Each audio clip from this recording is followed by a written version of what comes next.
Madam, মামলাটা কেডা করছে? আগে থানায় চল, তারপর বলতেছি। ইফটিজিং করস না? থানায় তো যাবই। মামলাটা কেডা করছে? পিঙ্কি নাকি পিঙ্কির মা বাবা? বাইরেও কি লগে আসছিল? মামলা আমি করছি। তুই মামলা করছস? দেখছস আমার ভালোবাসার ক্ষমতাটা? দেখছস? হ্যাঁ, শক্তিটা দেখছস? শেষ ম্যাচ তুই আমারে জেলের ভিতরে পড়ে মুক্তি পাইতে চাইতেছস? এত সহজে পারবি? ম্যাডাম, সারা জীবন তো শুনছেন যে মানুষ মানুষের মতো ভালোবাসে। জীবনে কি কোনোদিন শুনছেন যে কোনো মানুষের কুত্তার মতো ভালোবাসে? রে আমি কুত্তার মতো ভালোবাসি ম্যাডাম, কুত্তা।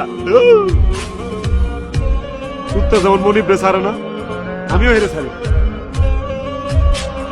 কত অপমান করছস, তুচ্ছতাচ্ছিল্য করছস, আরেক বেড়া লয়ে গেছস গা। কই, আমি তো তোরে ছেড়ে দিতে পারিনি। পারছি? কুত্তা, জেলে দিতেছস, জেল খাটাবি, কাটলাম। ফাঁসি হইব? আচ্ছা, ফাঁস লইলাম, যা। আত্মা হয়েও তোর আমি ভালোবাসি। কুত্তা দেওয়াস নাই, মনিব মইরা গেলেও কুত্তা না খায় ট্যাং ট্যাং হয়ে আছে, তারপরে মনিবের আশায় বয়ে থাকে। আমি তোর লেগে আশায় বয়ে থাকবো, ওই পারে পিঙ্কি। কুত্তা হারাইলি, তুই মাইন্ডসেট কইতে পারবি? তোর একটা ভালোবাসার কুত্তা আছিল।